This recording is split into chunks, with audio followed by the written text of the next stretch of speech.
Welcome to the How Aston Villa Won podcast, where we relive the glory years of Aston Villa.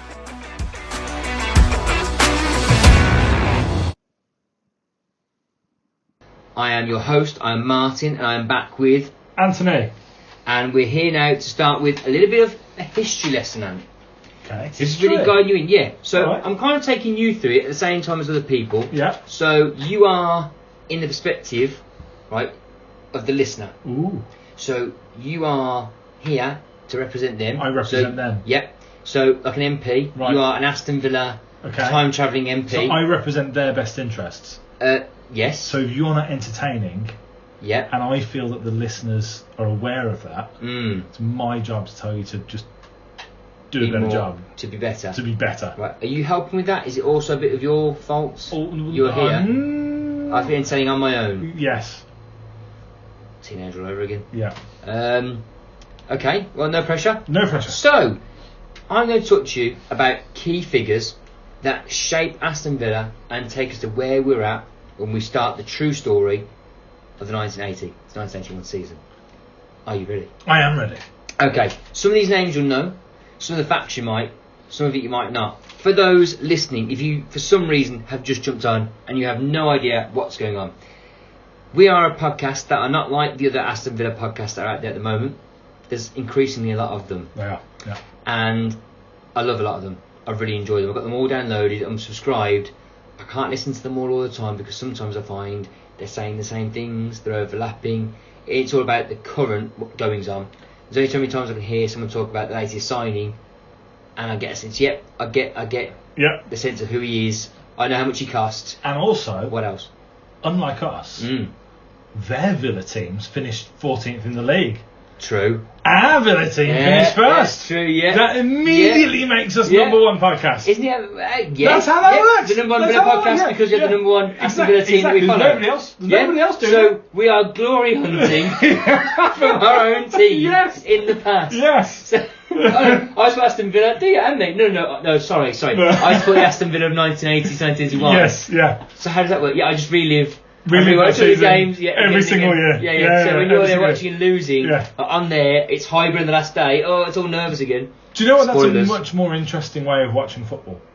How's that? It's just determining that Aston Villa are going to win the league, are going to win the European Cup. Yeah. And that's the season we're going to follow. Yeah. It's much better. Yeah. So are you watching Champions League tonight? No. I'm going to watch the game against Leeds from the 1980 season again. Yeah. So, right, okay. Yeah. Ignore the sound. If you're wondering, we are again filming in my bar/garage with multiple fridges and beer machines. So if there's any noise in the background, ignore it. It makes it feel more real, I think. It does. I think so. It gives it a sort of natural feel. Yeah. Yeah. Like two men in a pub. Yeah. Because that's what we are. Yeah. That's what we are. That's exactly what we are. So today I want to talk about those key people because it really shapes and gives you a sense of where the club were. Because what I want is, although yes, I want to relive that season, I want to go through those games again. Chiefly, what I want is for people to feel like they're on that journey for real. And I want to feel like week to week, when we watch the games and then we refer back to the league table, you feel like it's an active season. So ignore Antis, just get fetching more beer. So we will. You're right there. Yeah. Don't name the brand. Still the same. Still the same. Yeah. Because they're not paying for it. They're not paying for it. Don't name them. Nope. So I want people to feel like they know where the club's at. So when you start, you're like, right, okay, I know who the players are. I know who's involved. I've got a real sense of what's going on. Yep. Okay. So we're going to go all the way back. Aston Villa formed in 1874. Oh. I'm not going to do that again to you because it's putting you on the spot. What if you forgot? What if I did forget? What if you had a blank? What if, God. This kind of make it a bit of a podcast. Was it 1981?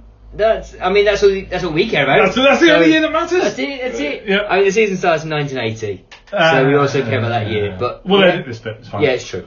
So William McGregor, born in Perthshire, Scotland in 1847, moved to Birmingham in 1870 to have a linen draper's shop with his brother. Ooh. So he's moved, again, Scottish diaspora, a bit like the Irish, we can identify with that. Yeah. He's moved to Birmingham as it's exploding, getting bigger, looking to enterprise. And that's when he joined Villa's committee as the vice president in 1877. Ah, Right. Early days. Very early days. Very Not the very early start, but he's there in its formative years. Right, And okay. he helps take into the stratosphere. So he created competitive fixtures instead of friendlies. At the time, everyone just played one-off friendlies. So he formed a team and said, right, we'll play you. One-off games didn't really matter. But that changed because cup games actually were more profitable. They got higher attendance, therefore more match tickets were sold, and it helped increase revenue. So, again, one of the earlier super clubs. Yes. Let's say. Yeah. The Real Madrid of our day. Yeah, in a sense. And actually, funny you mentioned that, we're going to mention Real Madrid later. Oh, are we? We are. Oh. Again, spoilers, you're quite prophetic there. Mate. Oh, man. But not in relation to Mr. McGregor, who was the first chairman of the Football League. So he helped initiate the Football League in 1988. And Villa were one of the 12 founder members. Can you name any more? Preston North End. Yes. Sheffield Wednesday. I think so. Everton, probably? Yep. There's a load of clubs that no longer exist, aren't there? Like, Oh, Sheffield Wednesday wasn't in it. I do have the list there. oh, go on, just read the list. Oh, okay. So, along with us, there was Everton, Blackburn Rovers. Blackburn Rovers? Yeah, Blackburn Rovers. Really? Yeah. Wolverhampton Wanderers, Burnley. Yeah. Blooming Burnley. Blooming Love Burnley. a bit of Burnley. Burnley can... Oh, no. No, I can't say that one. give me No, pain. no. Derby County, Preston North End, West Bromwich Albion, Bolton Wanderers, Notts County, Stoke City and Accrington Stanley. Accrington Stanley. What a Now, name. George jumps out to me there. Very northern and Midlands based. Yep. There's no Yep. southern teams. Heart It's very of the much as a country. northern working man sport. Yes. Because of course you've got cricket and rugby Yep. for London and the southern counties. Yeah. It doesn't make sense they're playing football. That's a very recent. Essentially, that means that London clubs just don't count. They've got no history. No. And Manchester Not really. clubs supported mostly by Londoners Also also true. don't count. That's true. Yeah, exactly. Yeah. So other that northern means teams- that technically Villa are still the most successful club in the country. Liverpool. There's Liverpool. Okay, Yeah. fine. Liverpool are And number look one. at the cups. Ignore the cups and trophies. That I mean, we're about seventh in that Yeah. ranking of actual cups No, but won if we and don't, up and down if we radically. pretend that Chelsea and Oh, right. Arsenal don't exist, and they Oh, don't right, count. scratch See what I that. mean? Just forget that. Okay, so we Yeah. got up right. Yeah. Right. Yeah, Man U have caught up a little bit though. But it's just interesting in terms of that background as well. I don't know if you're into that kind of thing. And I've got a bit of a soft spot for Derby. do you? Yeah, I quite like Derby. I think Why it's is because our friend Ian's a big Derby fan. I think it's because of that. But they're just one of those Those clubs things. that I think I just kind of want them to do well. They To just me- seem like a nice club. Well, it's like a proper club, aren't they? Yeah. It'd be like how everyone wants Notts Forest to come up now because they've had their time in the sun. Yeah. So actually in the 80s, and I'll refer back to it later, not only did we have a bit of a good run, Ipswich had a good run with Bob Robson. Yep. You also had Everton, who went on a bit of a spree as well. And there's a few clubs like that, and Notts Forest clearly as well, with their 2 European Cup wins. I wonder if our podcast will inspire Nottingham Forest fans to do the same thing. I Ooh. wonder I think if that'd be we'll awesome. see a Nottingham Forest Glory Years podcast crop up over the coming weeks and months. Yeah, but then they should cherish and say about that history. I think everyone's excited for Notts Forest to come up. Yeah. And we're redating the podcast now. And they could But- frame it. If there are any Nottingham Well- Forest fans listening, Yeah, if you're lost. make a podcast. Everyone else is. Yeah, why not? Here we are. Yeah. But they've got 2 European Cup wins. They That's have- 2 yeah, league they're- titles they're- and 2 European yeah, Cups no, to talk about. that's twice as much as we have. And actually, funny enough, I haven't named him as one of the 3 main players I'm talking about in this podcast. But a certain Brian Clough comes up in a minute. Ooh. Let me proceed. He's not the best manager in the world, but he's in the top 1. Yeah, is that an actual quote? That is a quote. Oh. Yeah. I read the Damned United. I can't remember it. It was good. Yeah. Going back to our friend Ian. Mm. So I got him because as a big Derby fan, he's obviously a big Brian Clough fan. Yeah. Yeah, they love a little bit of Brian at both Derby and Nottingham Forest. Lovely. And as a wedding present to him, I got him a signed photo of Brian Clough lifting the European Cup with Nottingham Forest. Oh, rub it in. Yeah, rub it right in. Drink those And tears, He those Derby he County opened it and tears. he was like, I don't know what to do with this. I mean, it's Brian Clough Mixed and it's emotions. amazing. Was that on purpose? Or was that Yes, the only of way you course could it get? was. Yeah, Oh, okay. yeah. But they reckon that if he had stuck with Derby County, if things hadn't soured there, that they would have gone on that run and would have won. Yeah, and it's only the fact that he jumped, that it was Clough that made the difference rather than the club themselves. Because you could change things around so quickly with players and so on at the time, and people got their time at the Sun, more cyclical. Whereas now it's a monopoly, isn't it? Really, of sorts. So, Aston Villa then come in, got a long history with lots of early success, and that all starts with McGregor, who now has his statue outside Villa Park to commemorate, to remember the impact he's had on Aston Villa, on football in general actually, because codifying it in a league, in a competitive league, 2 points for a win, 1 point for a draw, and getting those regular match attendances helped make football what it is rather now today.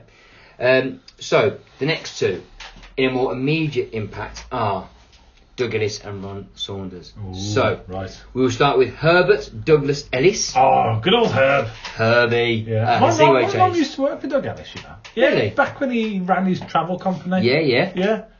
Apparently he was all right. Well, do you know what? He's probably good at what he does. To have made the money, so a bit of a self-made man, I think. Yeah. And then to have gone to buy into a club like the Villa and own the Villa, like actually to where they were. Yeah, okay.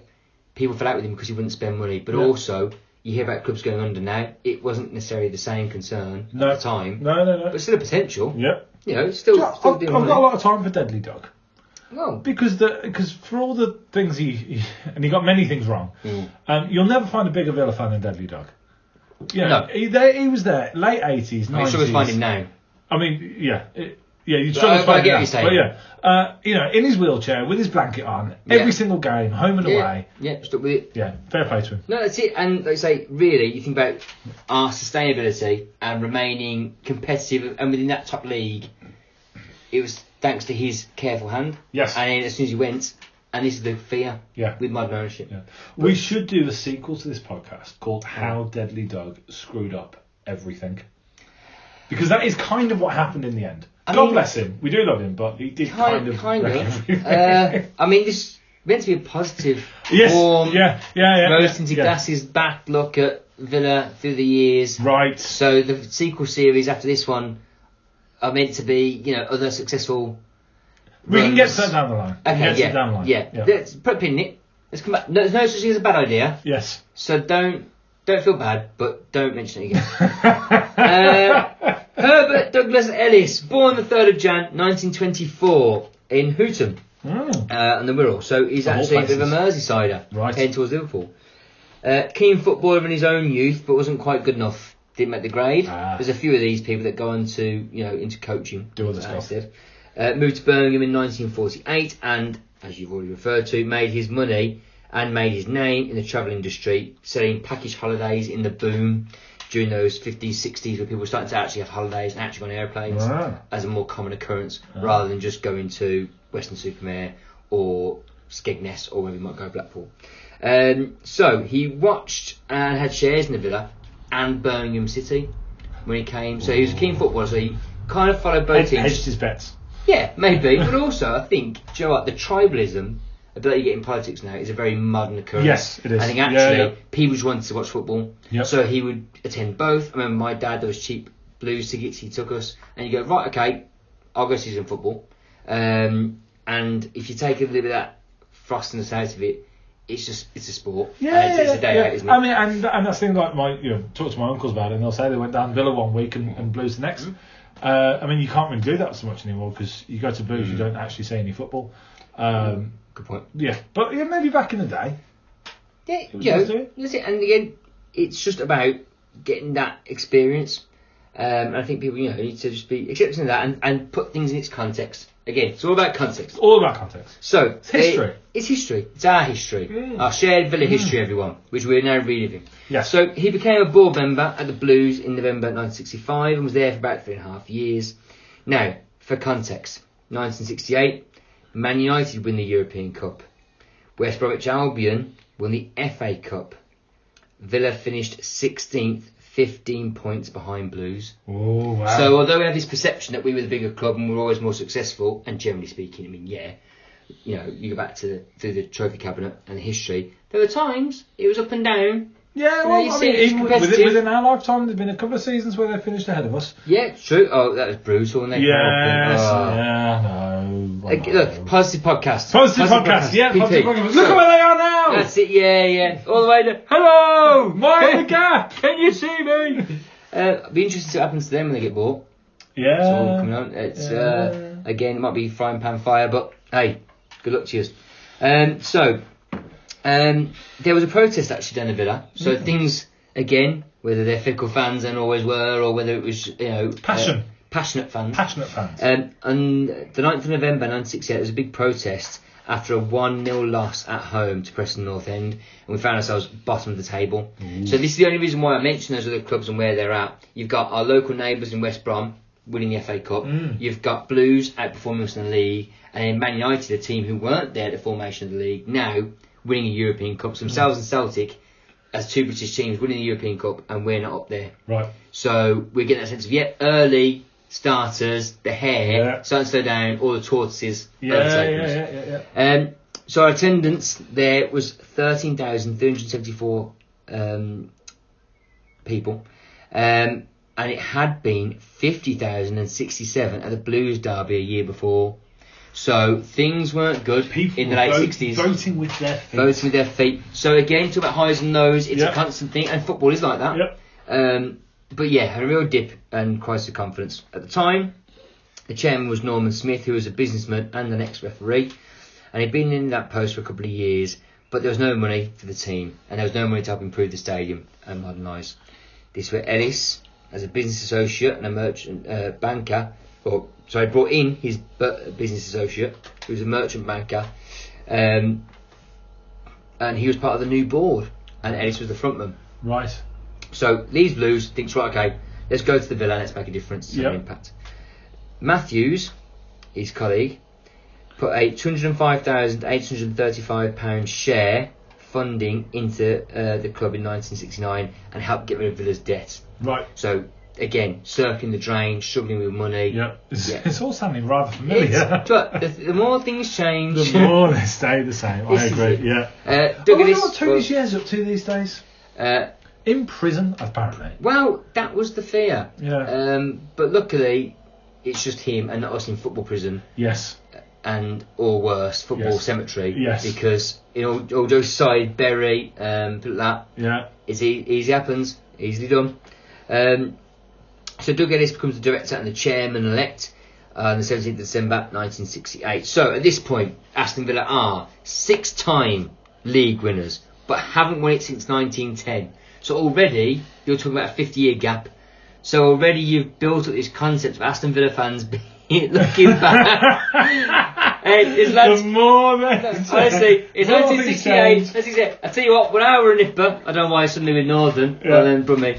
But okay, let's be fair. I were a nipper? Yeah, let's do Peaky Blinders voices. No, when I was a kid, right, we were really successful down the Villa. We were winning everything all the time. Before World War One, we won everything. We outmade the league. Tell you what, that break does no good. So you ask me why I'm against the winter break. War.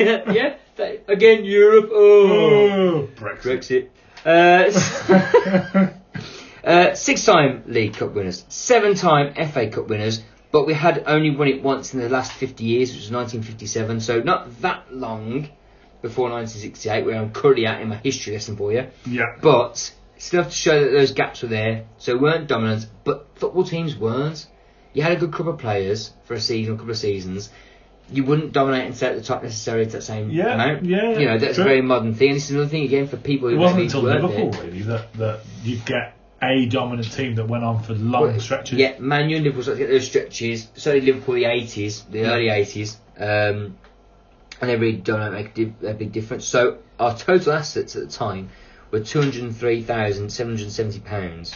Our debt was over £200,000. So we were basically looking to sell ourselves to be able to pay off everything. Yeah.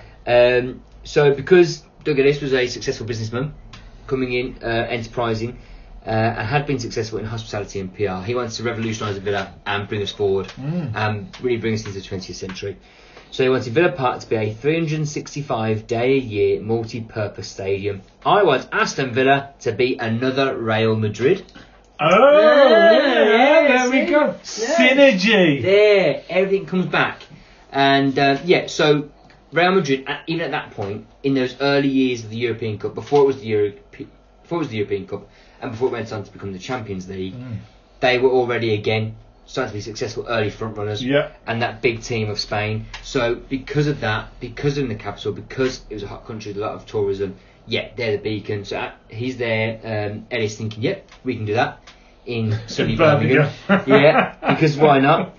In fact, and this is a man who sold holidays for a living. So he said, come. He'd clearly never been to any of the places that he actually sold the holidays for. Oh, exactly. I just sell people tickets to Madrid. I don't actually go. I've heard it's like Birmingham. Same thing. They've got a football team. We've got a football team. It's practically the same thing. Basically the same. So to give you a context, a bit of context about how Doug Ellis ran his ship, Bristol Street Motors have got an awesome advert, or had one recently, where they go through time and they show the changes in Birmingham and the cars, and they actually film some on the Black Country Museum, where they film Peaky Blinders and so on. Right. And they have a faux frontage of the 1960s bullring, things like that. So you can't go through time. So quite relevant. I like it. I like it. Don't you want me, baby? So £3,000 was offered for 3 minutes of board time on TV. So the board sponsors along the pitch. It was the cutting edge of that kind of revenue stream. So £3,000 you can get 3 minutes of board on TV. There was a problem though. We hadn't got anywhere near our 3 minutes, so we were going to miss out on that change. So at which point the ever enterprising Doug Ellis said to the winger Willie Anderson that he needs to go down right in front of that board for as long as he can. While the TV screens are on. So Anderson collapses injured in front of this board, to make sure we get our minutes of footage, and he earned himself £100 as a bonus. Fantastic. And you put that in context, that's a lot of money. That is a lot of money. Worth it. Just go, I think I'm dead. Do you think that's why footballers do that these days? Is it all advertising, do you think? Well, every time, how much money do you think Jack Grealish has made from just going, my shit? Having his hair. But what my hair. I don't know. You'd have to go back. Still love you, Jack. Say. Still miss you. Come home. That's cute. There's two schools of thought about Jack. Let's not get into Jack now. No, let's not do it. I think we should. We're a positive podcast. We are positive. We should be pro Jack. Pro Jack. He's going out and winning his FA Cup medal. And his League Cup medal. Good for him. I don't. Enjoy. So back to our story. Now, Tommy Doherty came in as manager and was given new signings. Former Man U manager, and he takes over in 1969. And in 1969 to 1970 season, we lose 1-0, or we win rather 1-0 to Norwich, against Norwich. But the interesting fact there is Norwich were managed by a certain Ron Saunders. Synergy. So, you see, it'll all come back now. These are the major players like Game of Thrones. This is basically Game of Thrones. It's basically Game of Thrones. Except with a better ending. Speaking of better endings, Villa were relegated in 1970. And therefore dropped to Division 3. So a winning start, but it doesn't last long. No, it doesn't. And that's the lowest point we got to in our history. So third division, so we've never been that low before. 1970 to 1971 season, we get to fourth place, but it's only the top two that get promoted. So we competitive, but don't get back up there. And we also have a League Cup final loss to Spurs. So again, still competitive as a team, even at that point. And we've beaten Man United on the way in a two-legged semi. Don't do that these days. No, not very often. And certainly not from the third division. Can't even do it from the Premier League. Fast forwarding then, 72-73, we do one better. We finished third. And that by this point now, we're in Division 2. And then 73-74, we finished 14th. No, we're not in Division 2 at all. Because then... edit this bit, it's fine. We must still be in Division 3. When did we get promoted? Here we go. I've gone out of order. So, 71, This 72. is what happens when you get your notes from Wikipedia. Did you fact check this? No, but I've had a beer now. We've had several That's why we should do the pub. So, 71 we finished second. 72 we finished Division 3 champs. So then in 72-73 we finished third in Division 2. So that's quite a big jump. Okay. So you get promoted, finish third. Yeah, so obviously had a bit of a run. Yep. Got that strength. A bit like, you know, Sheffield United come up to the Premier League and tearing it up when they came up. Yep. And then though in 73-74 we finished 14th. So again, it's really hard to maintain that momentum and with the quality of players unless you turn them over really quickly. Yep. So this is almost getting us to where we need to be to get to the man who's going to take over and lead us to our glory. Right. We're getting there. So we're getting there. We're on the road. So this is the third and final major figure I'm going to cover in today's podcast. Okay. Ron Saunders. Ron Saunders. Saunders. So I'm going to take you now to 1974, where actually England manager Sir Alf Ramsey is approached and spoken to when England failed to make the 1974 World Cup. So he was there and he said, look, you know, do you fancy come back into club management? He declined because he This lived is downtown. new information. There you go. This is all brand new. Mate, this is why we're here. This is why we're educating the public. Yes. And as we said, I represent the listeners. Yeah. The listeners are astounded by this information. I'm glad to hear it. I'm going to say a little waste of time. Oh. Glorious. Yes, carry on. So, we approached Alf Ramsey. So again, you get that sense of ambition. Now, we're a club who have been down in Division 3 just a couple of years before, and yet now we're getting back towards the big time with Division 2, and we're looking at speaking to the England manager, who have been successful, who won the World Cup with England. So that wasn't. We didn't see that as a barrier. We didn't think that was a problem or we were beneath that. Because again, we're Aston Villa. But in all seriousness, that's the truth. Yeah, we're Aston Villa. We've got that history, we've got that legacy and pedigree, and at that point, it was in the more recent history. We're still a name people would know and would think of. So he declined because he lived in East Anglia or down south. Didn't want to relocate. Too big a move. He suggested Saunders. So this is where he comes in now. Another person who suggested though, or who nearly became manager, Brian Clough. Synergy. Could have managed the whole of the Midlands. He met with Ellis after he won the league and left Derby County. So when he left Derby, before taking over at Notts Forest, he met and chatted with him. And apparently, Doug Ellis was said to have told him, look, Brian, it would never work. There can only ever be one boss at Aston Villa, and that's me. Right. So, nice one, Doug. The ego. Nice one, Doug. That said, though, I mean, egos will come back up later with these characters, but you think about bringing in Brian Clough, a bit more like O'Neill, who clearly learnt under the tree, the learning tree that was Brian Clough. So he had a similar demeanour and way of going on. Now, again, great man managers, great football tacticians in lots of ways, however, had their flaws and had their cut-off points. So maybe it would have crashed and burned. Maybe that is the truth of it because Doug Ellis ran a tight ship. But it'd be worth it. These are the things, sliding doors moments, with a fork in the road, naturally a different choice could be a very different, interesting outcome. So going back to our Nottingham Forest fans podcast, mate, it's only possible. Your success, Nottingham Forest, is only possible because of Aston Villa. In a way. In a roundabout way. All these small parts that make up the story of Notts Forest. So we have to have on their podcast.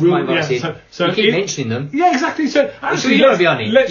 Let's keep promoting the Nottingham Forest fans historical podcast until one exists. I think that works. Yeah, sure. The listeners want that, do they? The listeners demand that Aston Villa and Nottingham Forest do a joint podcast about the better days. I don't think we're going to drink on the next podcast. Probably. No, I'm just going to put that out there. 18 months prior, Clough had spoken to Doug Ellis before this as well about potentially running the Villa, and actually, subsequent to this, expressed regret he never got the chance to manage the biggest club in the Midlands. So his words, he wanted to manage Aston Villa. He saw them as historically the biggest club in the Midlands. He came to twice. He spoke to Doug Ellis about it in between the other teams he managed with County and Forest, and Doug Ellis said no. And to think what could have been, it may have been very similar. Actually, in all honesty, by the time everything plays out. That's it. So he doesn't take over, and instead it's Ron Saunders. Ron Saunders, born in Birkenhead in 1932, a hard-working disciplinarian who was quieter but very much a psychological manager in his techniques. He'd been a striker himself in the 50s and 60s, and most notably was at Portsmouth, where he got 145 goals in his time. He was successful as a manager in Norwich, where they got promoted and reached the League Cup final. He then moved on to Man City.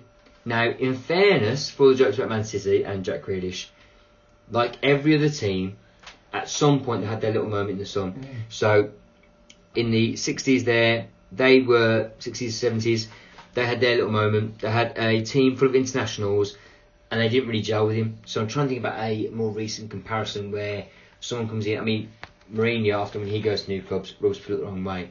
But he came in and said, right, you're going to do it my way or the highway.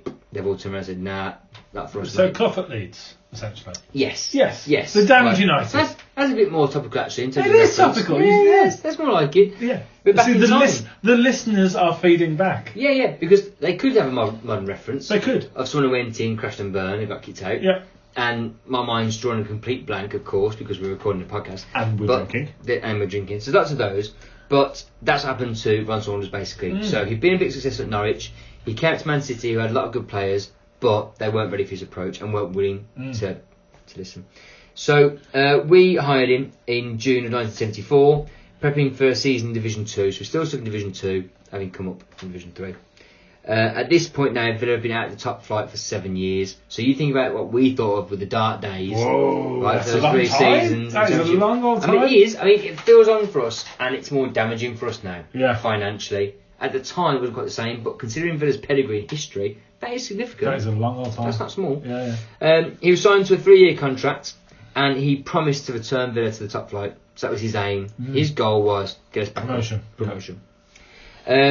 Over time, himself and Doug Ellis would butt heads and wouldn't necessarily see eye to eye. And that started from the very beginning. As soon as he signed a player himself, Doug Ellis fell out with him. So I think, again, he was an old school manager, Ron Saunders. It's my team. I'm going to hire who I want, sack off who I want. I'm going to run the club. And Doug Ellis said, well, hang on, who's this? How much does he cost? I think in the end, he let it go. He said, well, okay, value for money, solid player, fine. But he made sure that Ron knew he wanted to say, and Ron knew he didn't want to listen. Yeah. Speaking of which, club legend Brian Little. Good old Brian. He'll come up. He walks on water. He who walks on water. I'm sure we'll come back to him in a later series. We definitely have to cover his era. Yes. His management era. Yes. You can't talk about the success of Villa. Well, the 96 League Cup win was the last time we won anything. Oh, apart from the Intertoto Cup. We can do a series on the Intertoto Cup. Yeah, the promotion winning season. Yeah, okay. Yeah. You got a trophy. Yeah. It must really be crap, right, if you finish second in the championship.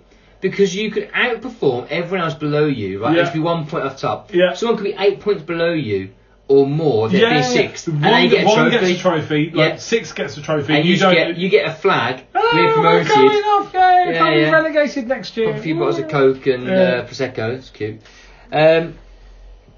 So, Brian Little. He was one of the people who wasn't too sure about Saunders when he came in, changing things up. And he admitted that he was probably seen as something more of a luxury player for Saunders because he was able to perform, because he was skillful. That wasn't his way. That wasn't the way for Saunders. So therefore, he didn't necessarily fit in. However, I don't think you could argue with the fact that he was quality. So he's kept him in the side, but... So what you're saying is Saunders preferred the sort of disciplinary, rigid approach, whereas Little was more of a flair... Yes. Okay, exactly. fine. So, quality player, but wasn't necessarily a natural fit for a Saunders team. Okay. Kept on, played his part though, for a certain number of years. And he described Saunders, Brian Little, as a master psychologist. Okay. So, played the players. Yeah. And that'll come up more later.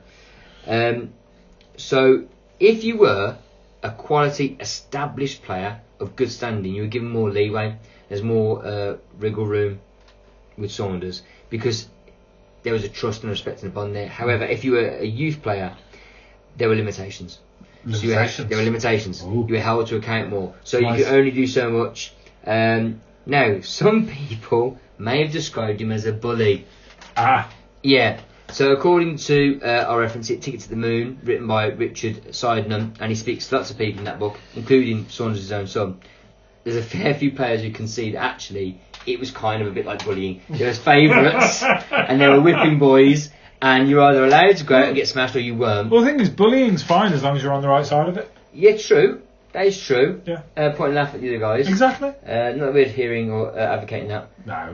No. Very responsible lives. But if you are going to bully someone, Ooh. just do it properly. Yeah. Yeah.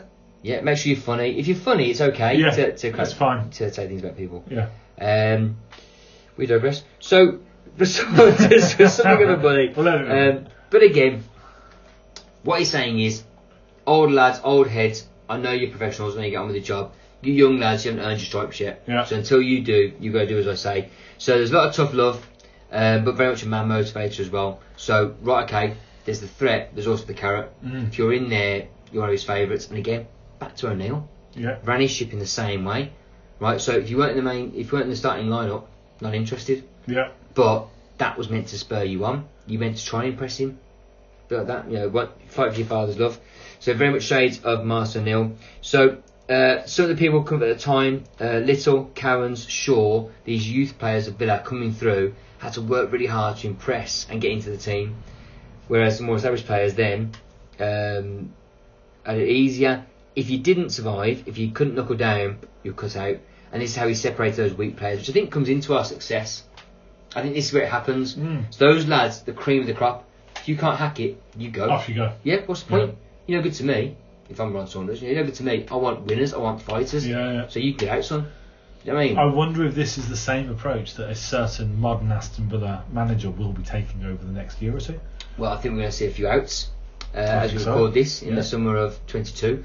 And I think certainly because you need that. If, let's say Bertrand Traore is definitely going to be sold, right? So we're dating this somewhat. But again, he's in and out. He comes up and down. Bertrand Traore is the most interesting football player I've ever seen. Wow. Statement. Because I've never seen any other player ever go from doing something that is absolute genius to something completely moronic within seconds of each other. It's not even good game, bad game, or good half, bad half. It's good second, bad second. Yeah. And I don't know. I've never seen any other player do it. No. There are moments where you go, we appear to have signed Ronaldinho in his prime. Yeah.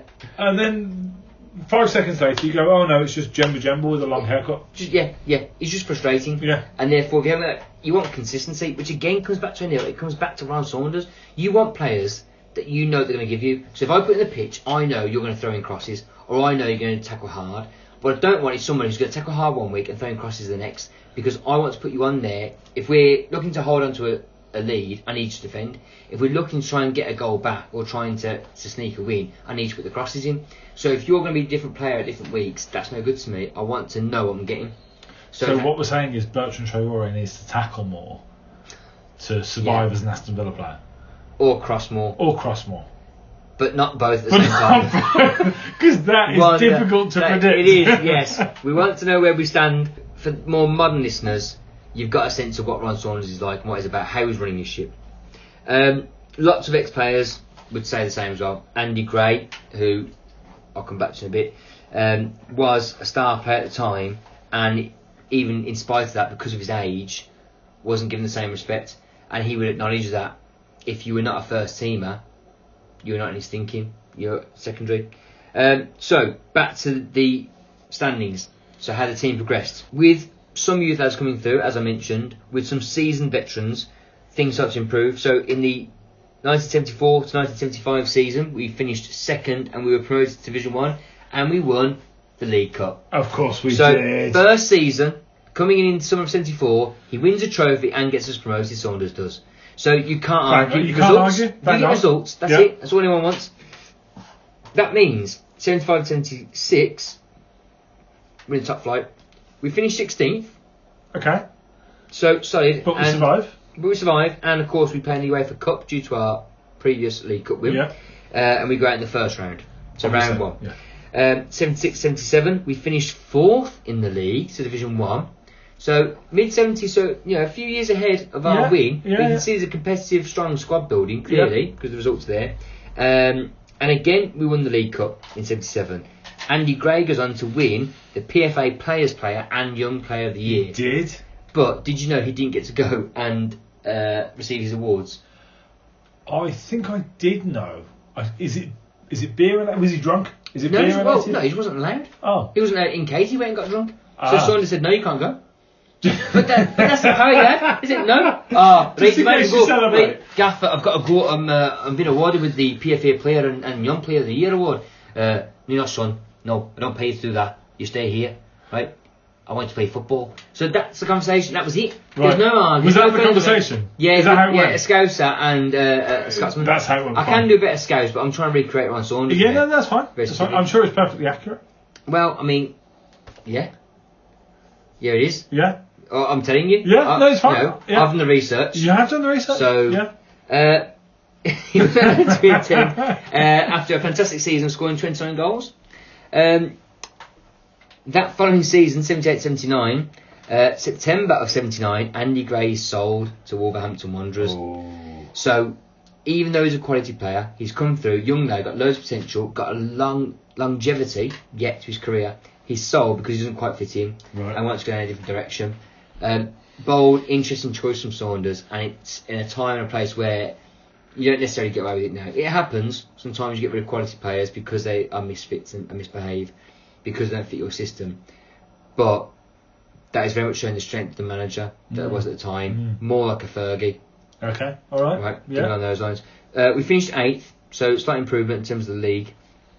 79 to the 80th season, we finished 7th. However, Brian Little actually retired in 1980. So we're getting up now to... Really? That early? At the age of 26. Well, oh, he had horrendous injuries, didn't he? He had a knee injury. So, summer before, he was very nearly sold to Birmingham City. Right. That fell through because of his knee, right. I believe, or financial issues. So he nearly moves to Blues to get regular game time.